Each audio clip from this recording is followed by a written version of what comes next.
important to have an AIS system in your boat, especially a point of view from a pilot who is also a boat captain. Safety is number one. And explain to people that don't know what an AIS is. If you scan over here to the GPS, you see AIS gives you the ability to see other boats. That's other boats coming towards you, going away from you.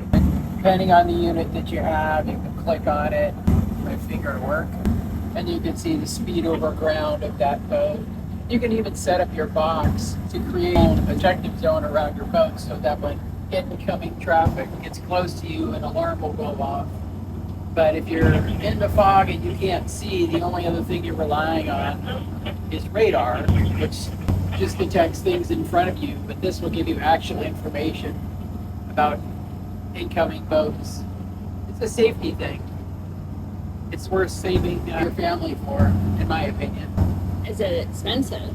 It can be a few $1,000s depending on the units that you have, but it's well worth it in the long run, especially when you've got a quarter-mile visibility outside. What would you rather see?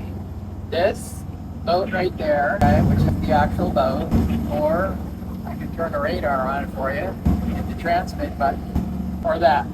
That's exactly the same thing. Well, it's easier to read. Exactly. All those flips can be a log, it can be Sure, it can be a log, can be boat. anything. So you have to guess. So you'd much prefer to have an actual boat, which is just the only way to go, in my opinion. That's my 2 cents. You heard it from Captain Thomas from Cruising Carefree.